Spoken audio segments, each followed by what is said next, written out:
वंदे गुरुश्री चरणारविन्दं वंशाकल्पतरुभ्यश्च कृपासिन्धुभ्यैव च पतितानां पावनेभ्यो वैष्णवेभ्यो नमो नमः।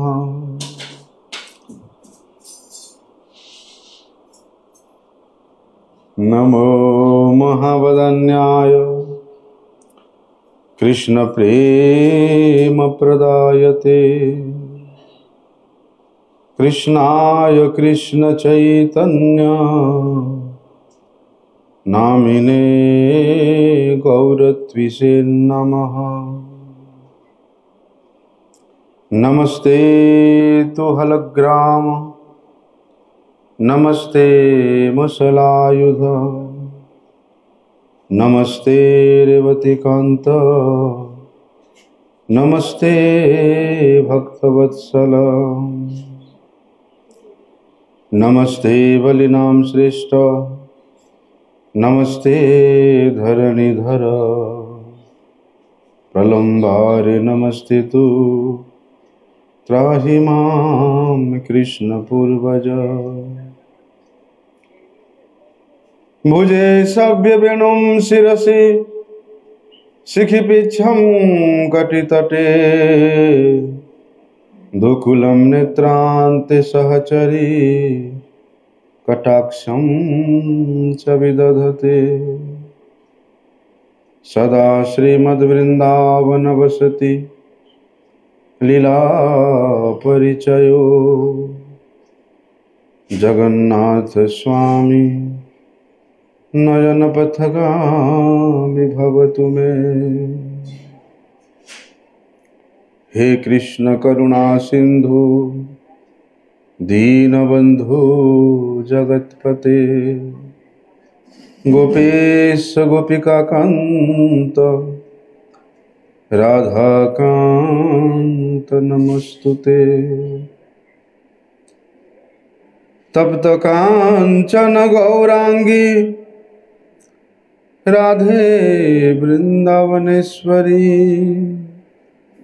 वृषभानुसुते देवी प्रणमामि हरिप्रिये। वंदे नंद प्रजस्त्रीणां पादरेणुमवीक्ष्णसः यासां हरिर्कथोद्गीतं पुनाति भुवनत्रयम्।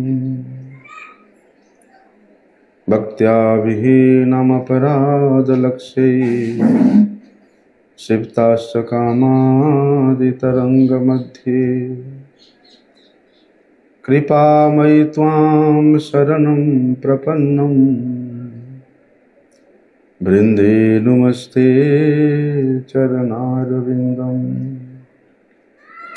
पतितपावन परम करुणामय परम आराध्यतम श्री गुरुपाद पद्म नित्यलीला प्रविष्ट विष्णुपाद परमहंस परिव्राजकाचार्य अष्टोत्तर शत श्री श्रीमद शिला भक्ति वल्लभ तीर्थ गोस्वामी गुरु महाराज जी के श्री चरण कमल में साष्टांग दंडवत प्रणाम करते हुए उनकी हेतु की कृपा प्रार्थना करता हूँ। परमाराध्यतम शिक्षा गुरुपाद पद्म नित्यलीला प्रविष्ट विष्णुपाद परमहंस शिला भक्ति विज्ञान भारती गोस्वामी महाराज जी के श्री चरण जुगल में साष्टांग दंडवत प्रणाम करते हुए उनकी हेतु की कृपा प्रार्थना।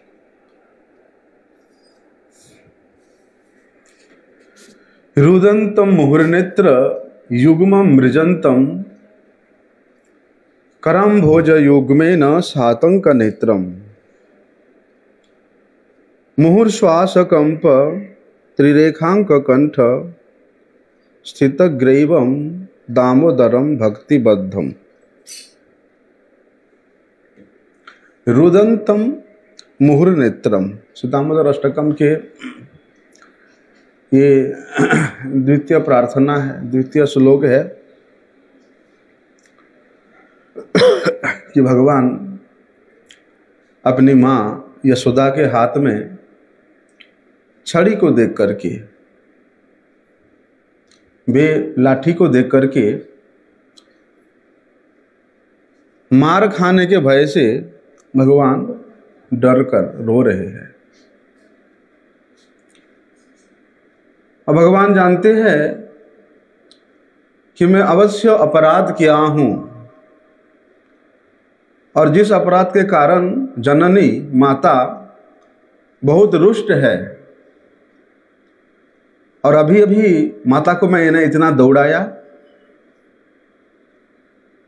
माता की बेनी खुल गई, उनके बेनी में सुसज्जित वे पुष्पमाला टूट टूट करके गिर गई, माता का मुखमंडल पसीना में लथपथ हो गई। तो भगवान जानते हैं एक तो अपराध किया मैंने, और दूसरा माता को इतना मैंने दौड़ाया, इतना भगाया, इसलिए अब तो मां ने मुझे मारेगी। तो वे मार खाने के भय से वे अनंत ब्रह्मांड नायक परात्पर परमेश्वर श्री कृष्ण बार बार रो रहे हैं, और रोते रोते अपनी दोनों आँखों को अपनी हस्तली के द्वारा, हस्तकमल के द्वारा मसल रहे हैं। रुदंतम मोहर नेत्रम युग्मम मृजंतम, वे अपनी युग्म दोनों आँखों को मसल रहे हैं, और उनके आंखें इतना भयभीत है, इतना भय से विह्वल है, क्योंकि माता यशोदा इससे पहले इतना क्रोधित नहीं हुई थी। अनेक प्रकार के बाल चपलता के कारण भले ही जननी गोपाल को अनेक शासन किया है, लेकिन इतनी क्रोधित मां को गोपाल ने कभी नहीं देखा। इसलिए उनके दोनों आंखें भय से सशंकित है, विह्वल है, और मैया यशोदा अपने लाल को एक हाथ में पकड़ करके दूसरे हाथ में छड़ी दिखाते दिखाते उसको डांट रहे हैं। और कहां पर? बोलते राजपथ में, अपने महल के बाहर में, और भगवान रो रहे हैं। इतनी अधिक रो रहे हैं कि रोने के आवेग में, रोदन के आवेग से बारंबार उनका सांस जो है, क्या बोलते हो, मैया ने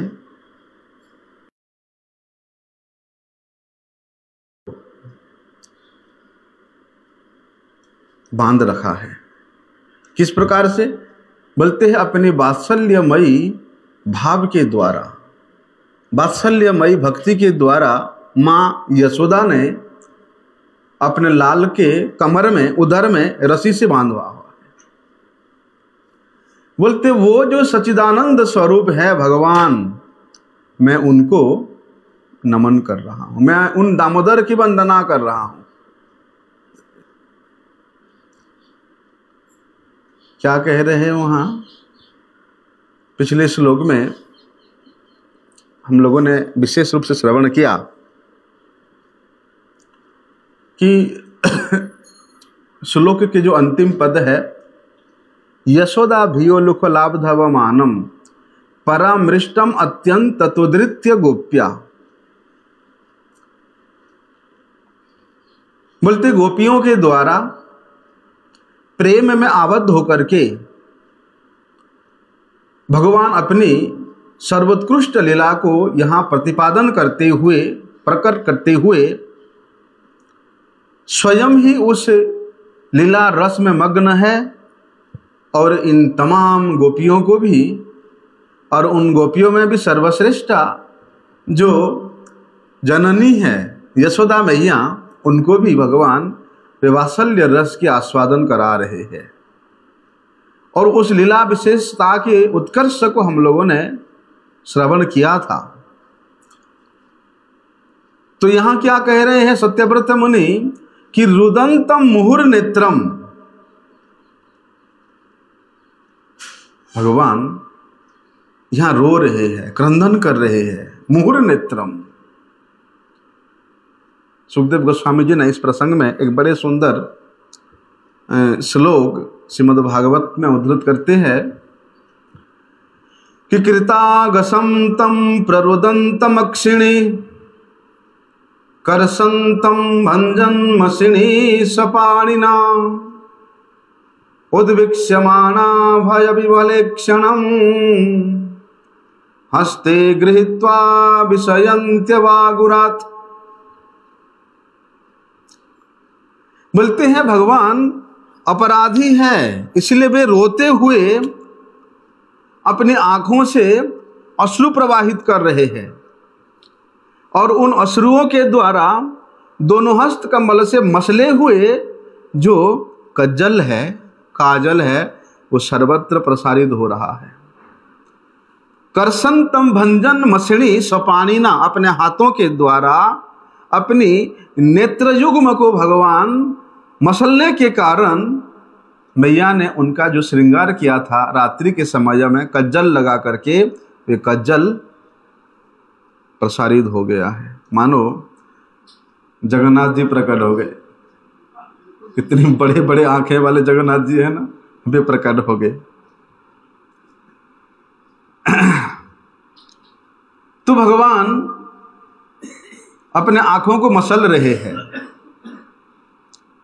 और उन आंखों को अपने हाथों से पोंछते हुए श्री यशोदा के द्वारा, यहां श्री यशोदा जी जिसको देख रहे हैं कि उनके दोनों आंखें इतनी भय से विभल है कि उद्विक्ष्यमाणा भय विभले क्षणम हस्ते गृहीत्वा, कि भगवान इतना भयभीत है कि वे कुछ बोल नहीं पा रहे हैं। और क्रंदन के कारण उनके सांसें फूल जा रहे हैं और सांसें फूलने के कारण उनके त्रिबल्ली में सुशोभित जो मणि की माला है, जो मुक्ता की माला है, वो भी नर्तन कर रही है। और वे मुक्ता मालाएं इस प्रकार प्रकाश कर रही अपने भावों को कि मैया देख, तेरे लाला इतना इतना डर गया है, अब तो तुम जो अपना रूप को थोड़ा सा नरमाल करो। विमुक्ताएं भी कह रही है मैया से, और मैया किसी की ना सुनने वाली है, पकड़ा है लाला को और डांटने लगी। सत्यव्रत मुनि इस दृश्य को देखा। सत्यव्रत मुनि के हृदय में भगवान के इस लीला का सर्वोत्कृष्ट दृश्य उनके हृदय में उद्भासित हुआ कि अपने माता के हाथ में वे लाठी को, वे छड़ी को देख करके वे आशंका से युक्त है। क्यों? क्योंकि मैया मुझे मारेगी। अरे भैया, 6 दिन के वयस में 6 कोस परिमित इतना विशाल पुतना आया, भगवान कभी भयभीत नहीं हुए। उसके बाद वे सकटासुर इतना विशाल रूप में उस सकट के नीचे कन्हैया को दबा करके मारने का प्रयास किया, तब तो भगवान भयभीत नहीं हुए।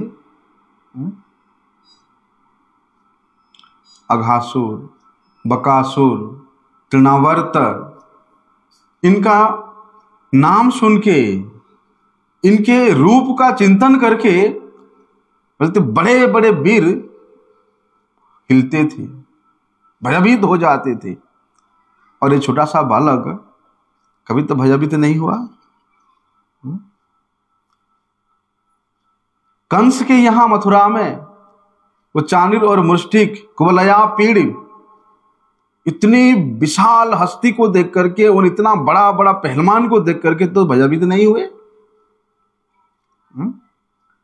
और आज अपनी जननी, अपनी माँ, यशोदा के हाथ में एक छोटा सा छड़ी देख करके वे सशंकित है, भयभीत है कि मैया मुझे मारेगी और मैं भयभीत हूं।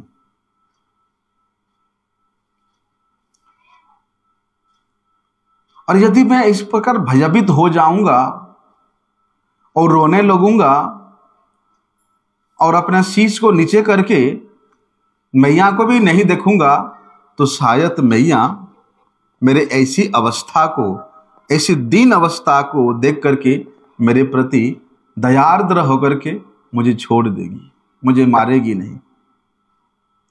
इसलिए भगवान अपनी कमल सदृश दोनों हाथों से दोनों आंखों को एक साथ मल रहे हैं, मल मल के थोड़ा थोड़ा देख रहे हैं, क्योंकि मैया को नजर नहीं आ रहा है। वो काजल पूरा आंखों में फैल गया है और कन्हैया मसल मसल के थोड़ा थोड़ा देख रहे हैं कि मैया का भाव थोड़ा चेंज हुआ कि नहीं हुआ। ऐसा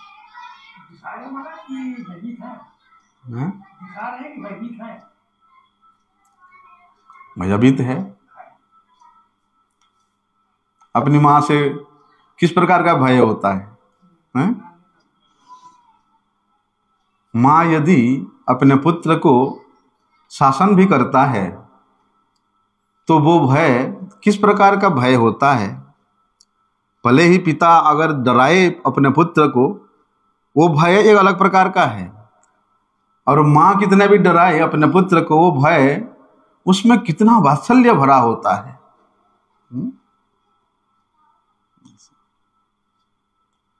तो भगवान ऐसी अवस्था में अपने आंखों को मलते मलते अपने जगन्नाथ रूप को प्रकट किए हैं। तो उन भगवान को, उन श्री कृष्ण को सत्यव्रत मुनि नमन कर रहे, नमस्कार कर रहे हैं। विशेष रूप से देखा जाता है जो छोटे बच्चे होते ना, अगर वो रोने लगते तो स्वाभाविक रूप से वे दोनों हाथों से अपने आंखों को मलते हैं। हमने बचपन में ऐसा मला है, झूठा मूठा का रोना रोआ है। यदि माँ कहीं लेकर के नहीं जाएगी, बस झूठा रोना रोते रोते दोनों आंखों को मसल मसल के लाल कर देते थे, पानी निकाल देते थे। ये बाल्य लीला विशेष का एक स्वभाव है, लेकिन भय के आवेश के कारण, भयभीत होने के कारण कन्हैया के आंखों में भैया तुरंत अश्रु प्रवाहित हो रहा है, और ऐसा प्रवाहित धारा कि वो बंद होने का नाम नहीं ले रहा है, इतना अश्रु प्रवाहित हो रहा है। ये जो अश्रु है, ये वात्सल्य प्रेम के अश्रु है। तो वहां सत्यव्रत मुनि कहते हैं सातंक नेत्रम, कि उन भगवान के दोनों आंखें सशंकित हैं, फिर भी मन की क्या बात है?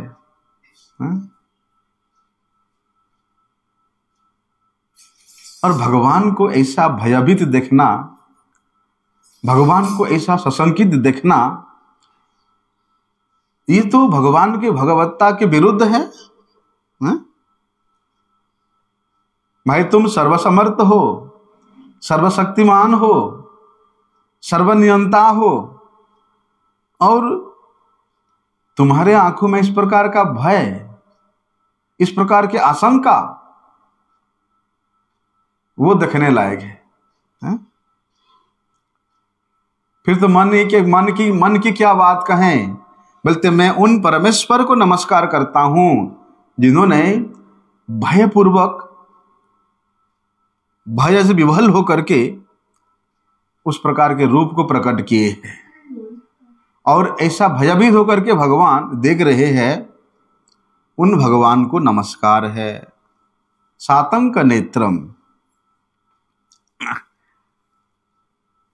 भले इस प्रकार का विचार कर सकते हैं कि माता यशोदा इतने दिनों से उलाहना सुन रही है और वे गोपियां कह रही है कि मैया एक दो दिन की बात तो है नहीं, तेरे लाला रोज रोज ये कर्म करे।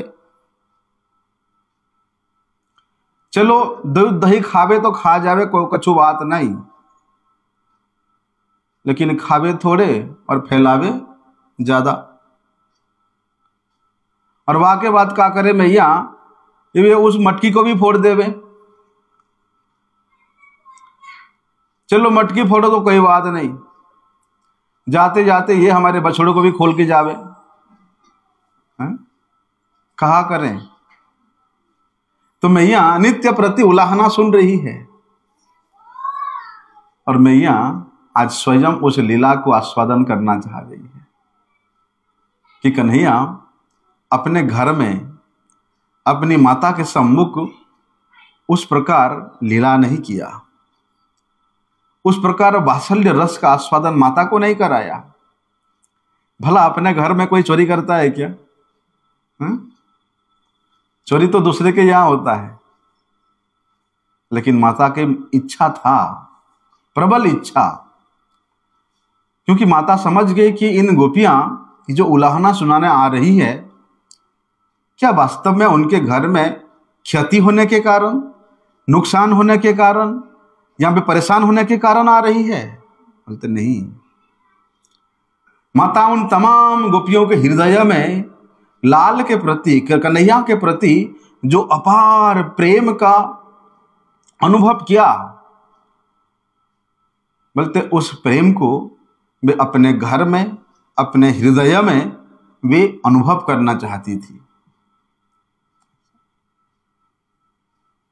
इसलिए मैया ने ये सब लीला रचा, कन्हैया को दौड़ाना, धमकाना, उसको डांटना, छड़ी से डराना, अपनी गोद से उठा करके नीचे रख देना। मैया वो रस का आस्वादन करना चाहती थी।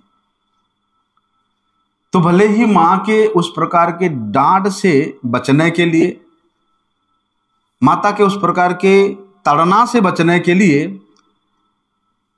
ये लीला विशेष रूप से विचारणीय है। मां के डांट में, मां के ताड़ना में जो प्रेम छुपा हुआ है, हमने तो खाया, मां के हाथ का झाड़ू खाया हमने, लेकिन उस समय वो अच्छा नहीं लगता था। लेकिन मां का जो वात्सल्य है, या मां चले जाने के बाद मां के हाथ का वो झाड़ू का पिटाई याद आने से क्या बताएं। तो भले ही कन्हैया अपनी मां के डांट से बचने के लिए ये सब लीला कर रहे हैं, विचार करना चाहिए। देखिए कि रोदन के आवेश के कारण, रोने के आवेश के कारण बारंबार कन्हैया लंबे लंबे सांस ले रहे हैं, और भगवान के गले का सौंदर्य वहां वर्णन करते हुए सत्यव्रत मुनि कहते हैं कि भगवान के गले में बोलते 3 रेखा है। किस प्रकार के रेखा? शंख के मापी रेखा। और उन रेखाओं के साथ साथ मुक्ता का हार उनके यहां सुशोभित है। तो जब श्री कृष्ण रोते हैं तो मुक्ता के आभूषण भी कंपित हो रहा है, और भगवान के उदर में भी, उनके कमर में भी, पेट में भी बोलते डोरी बंधी हुई है। ऐसे जो भगवान है, उनके इस लीला को स्मरण करते हुए, उनके इस प्रेम बंधन में बंधित उस परम सौंदर्यकृत भाव को अपने हृदय में विभावित करते हुए सत्यव्रत मुनि उन भगवान को नमस्कार कर रहे हैं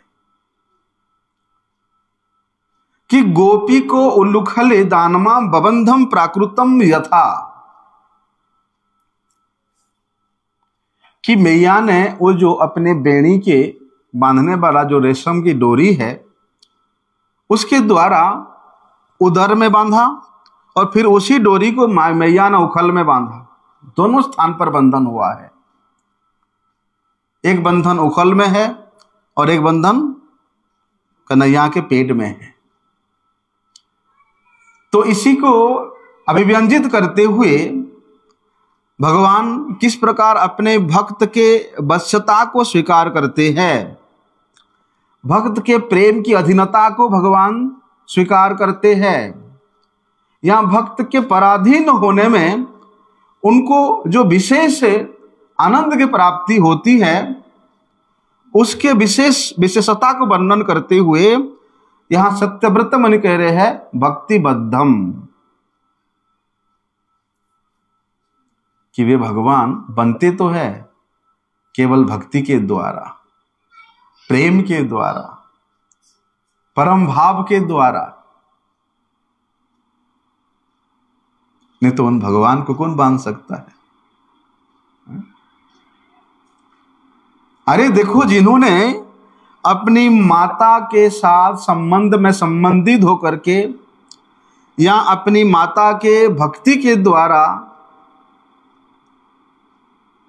भगवान उस बंधन को स्वीकार किया है।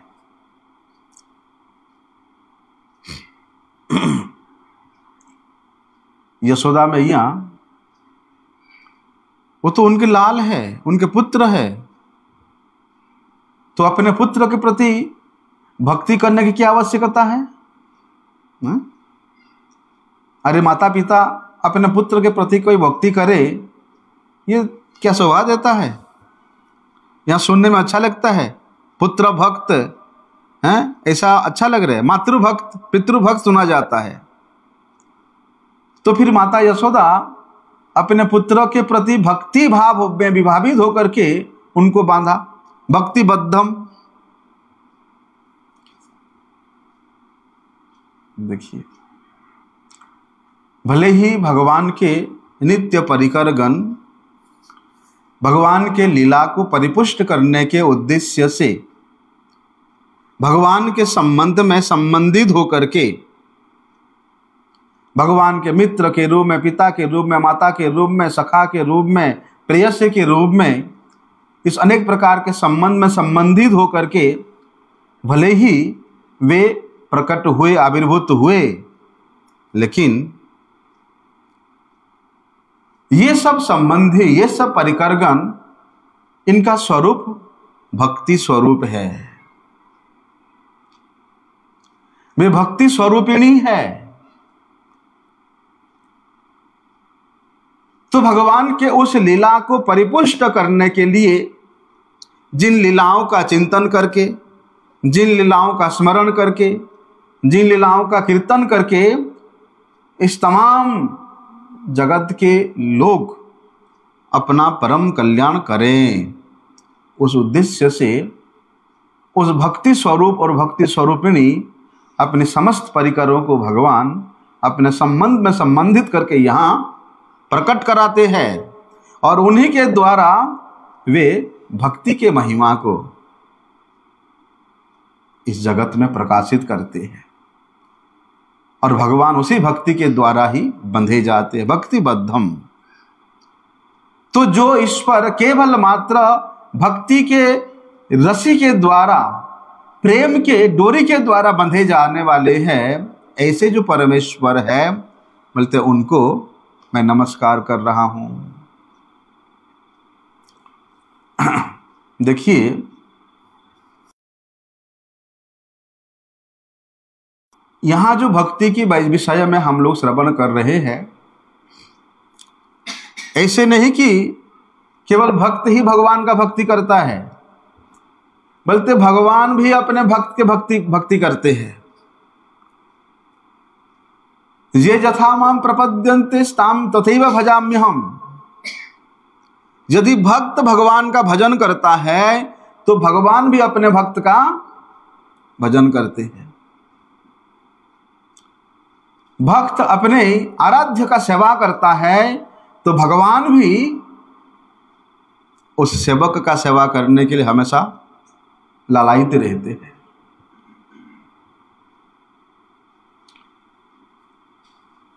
अपने भक्त के मल को, अपने भक्त के उस त्याज्य वस्तुओं को भी भगवान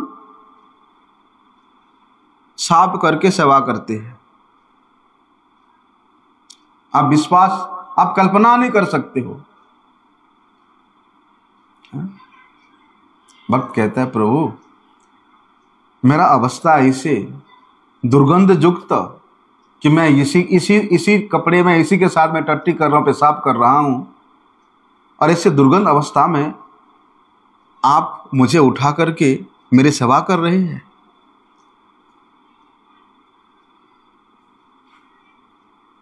भक्त कहते भगवान, वो भगवान कर रहे हैं इसे।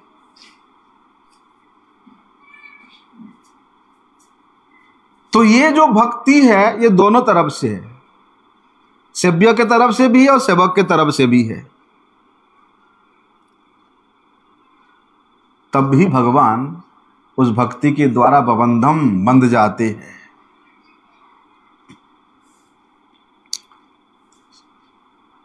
किसी पास के द्वारा भगवान को बंधा नहीं जा सकता, भले ही वो नागपास हो या गरुड़ पास हो, जितने भी पास है, किसी पास का इतना समर्थ नहीं है कि भगवान को बांध ले, क्योंकि सभी स्थानों से मैया के द्वारा संग्रहित जो अनंत पास है उसके द्वारा भी जब बंधे जाते हैं तो भगवान दो अंगुली से हमेशा मुक्त रहते हैं। अर्थात वे अनंत के पासों के द्वारा भी वह बंधन 2 अंगुली छोटा रह जाता है, नहीं बंध पाता। मैया सोची कि मैं अपने प्रयास से, छोटे से तो लाल है, पतली सी तो कमर है, बांध दूंगी।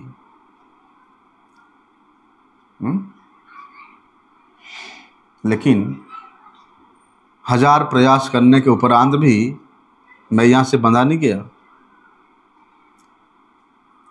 तो इस लीला का चिंतन श्रीमद् भागवत में सुखदेव गोस्वामी करते हैं कि तद्धाम बध्यमानस्य स्वार्भकस्य कृतागसः द्युंगुलोन अभुत्तेन संदधे अन्यच्च गोपिका यदासीत् तदपि न्यूनं तेनान्यत् अपि संदधे तदपि द्युंगलं न्यूनं यद यद आदत्त बंधनम् एवं स्वगेहे दामानि यशोदा संदतत्यपि। क्या वास्तव में मैया के लिए अपने लाल अपराधी था? मैया के लिए अपने लाल दोषी था या अपने लाल कोई शत्रु था? तो फिर बांधने का इतना प्रयास क्यों?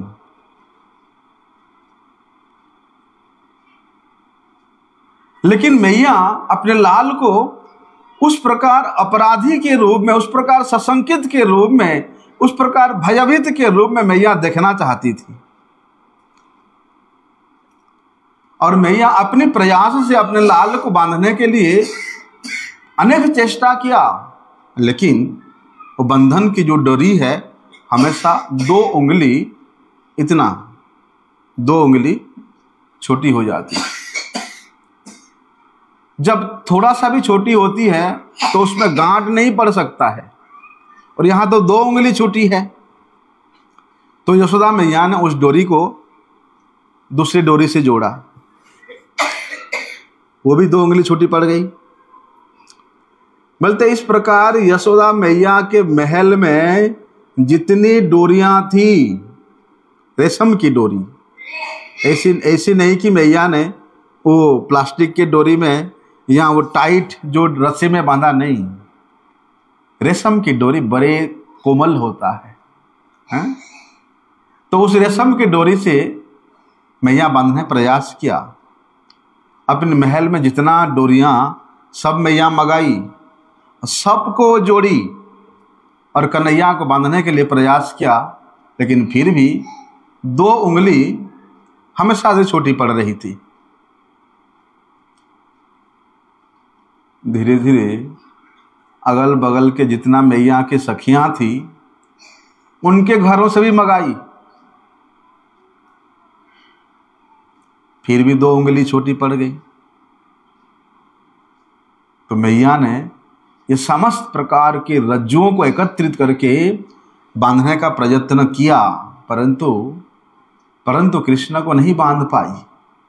देखो, दामोदरम भक्ति बद्धम, दामोदरत्व का जो हेतु है, जो कारण है, उसका अर्थ ये है कि भगवान भक्ति के द्वारा ही बद्ध है, भगवान भक्ति के द्वारा ही वशीभूत हो गए हैं।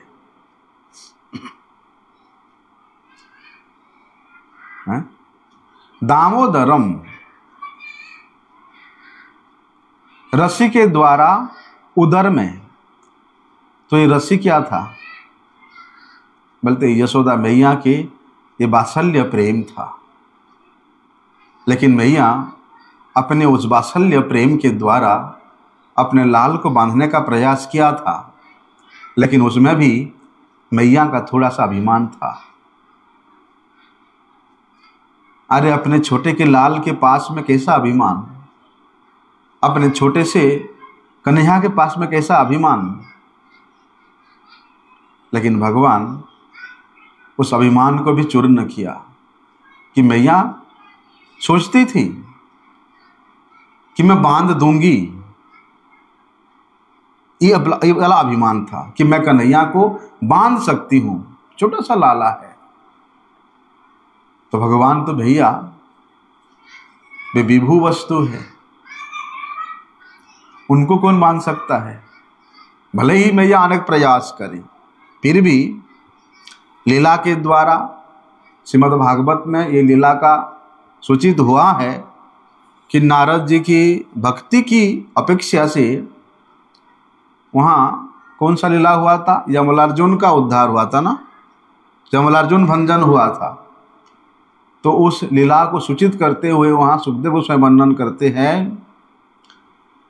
कि स्वमातुः स्विन्न गात्राया विस्त्रस्तकवरस्रजः दृष्ट्वा परिश्रमं कृष्णः कृपयासि स्वबन्धने एवं संदर्शिता ह्यङ्गः हरिणा भक्तवश्यता स्ववशेनापि कृष्णेन यस्येदं शेश्वरं वसे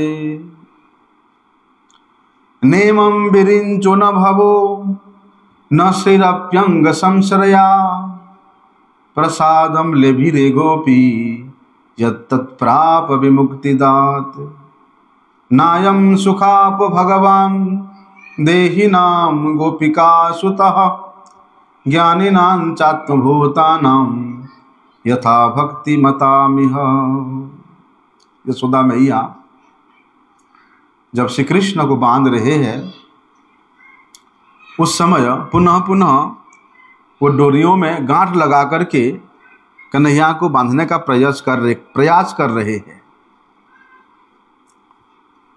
अब इतना प्रयास, इतना परिश्रम मैया का हो रहा है कि मैया वो इतना एक मन के दधी भांड में उस दिन जब अपने लाल के लिए दधी मंथन कर रही थी, तब तो मैया को पसीना नहीं हो रहा था। लेकिन आज छोटे से लाल को बांधने के लिए इतना परिश्रम हो रहा है कि मैया के श्रीअंग से मोती के समान पसीने के बूंद वे धड़कने लगते हैं। मैया के केश का बंधन वो भी शिथिल हो जाता है, उस केश बंधन में सुशोभित जो माला है वो भी स्खलित हो जाता है। कन्हैया देखते हैं, अरे मेरे माँ के मुख पे, मेरे माँ के अंग पे स्वेद बिंदु, पसीने की बूंद। तो कन्हैया को अपने माता को थका हुआ देख करके दया आया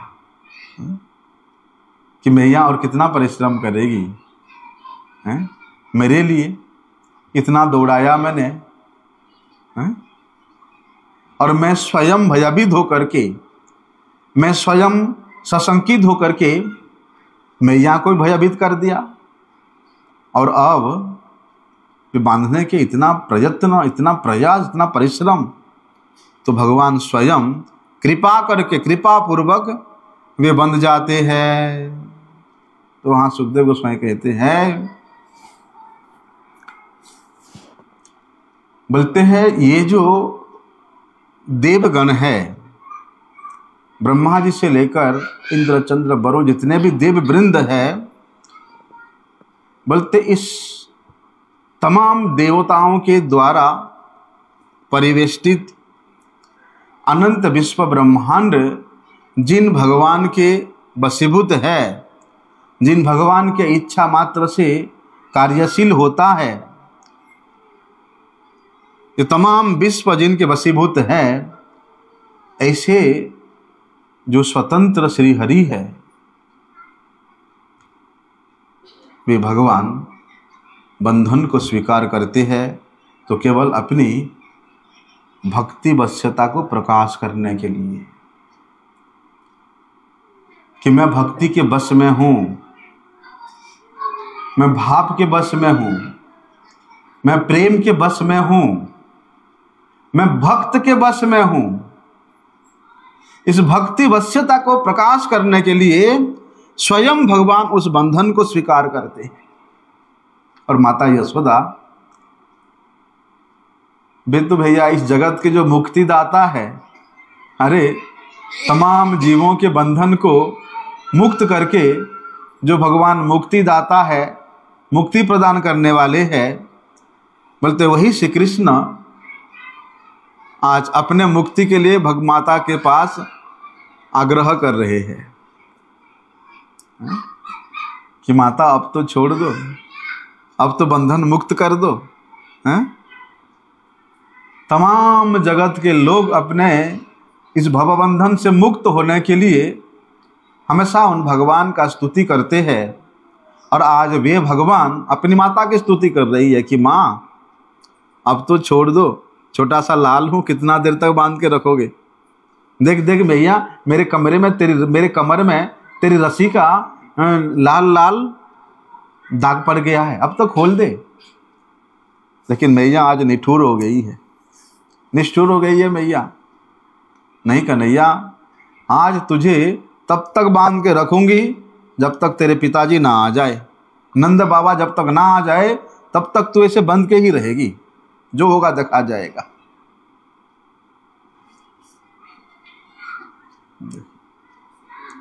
अरे ऐसा अनुग्रह तो ना कभी ब्रह्मा जी को प्राप्त हुआ, ना कभी महेश्वर को प्राप्त हुआ, और ना भगवान के अर्धांग विलासी लक्ष्मी जी को प्राप्त हुआ है, जैसा सौभाग्य माता यशोदा को प्राप्त हो रहा है। तो वे गोपिका सुत, यशोदा सुत भगवान श्री कृष्ण वे किसके लिए सुलभ है? ज्ञानियों के लिए, कर्मियों के लिए, तपस्वियों के लिए, दानियों के लिए नहीं। वे भगवान केवल और केवल अपने भक्तों के लिए ही सुलभ है। किसी देहाभिमानी कर्मकांडी के लिए, तपस्वी के लिए, साधक के लिए, या किसी आत्मदर्शी ज्ञानी के लिए नहीं, केवल भगवान अपने भक्त के लिए ही सुलभ है, नित्य सुलभ है। इसलिए तपस्वी और जोगी अपने साधन के समय में कितने भी कष्ट स्वीकार करे, कितना भी क्लेश उठाए, भले ही वे वहाँ कहते हैं भगवान जड़ भरत जी ने कि राहु गणैर तत्तपसा न जाति न चेरजया निर्वापनात् गृहाद वा, कि महाराज भले ही आप तपते हुए बालू में बैठ करके तपस्या कर लो, भले ही आकंठ पानी के अंदर डूब करके आप तपस्या कर लो, आप जलाहार करके रह लो, फलाहार करके रह लो, निराहार करके रह लो, तो कोई लाभ नहीं। यदि यदि भगवत भक्तों के पदरज रेणु के द्वारा अपने आप को अभिषिक्त नहीं किए हो, भगवान के रसिक भक्तों के मुख से यह भगवत लीला कथा को यदि श्रवण नहीं किए हो, कार्तिक मास के अंदर नियम सेवा व्रत के अंदर ये दामोदर लीला का श्रवण नहीं करते हो, चिंतन नहीं करते हो, कीर्तन नहीं करते हो, तो असंभव है। भगवान को सम्यक रूप से ऐसा कोई साधन नहीं है जो प्राप्त करा सकता है। केवल और केवल मात्र भक्ति के द्वारा ही भगवान वश है। भक्ति वश पुरुषः, वे भगवान भक्ति के वश है। आगे का विषय हम लोग कल श्रवण करेंगे। वांछा कल्पतरुभ्यश्च कृपा सिंधुभ्येव च पतितानां पावनेभ्यो वैष्णवेभ्यो नमो नमः।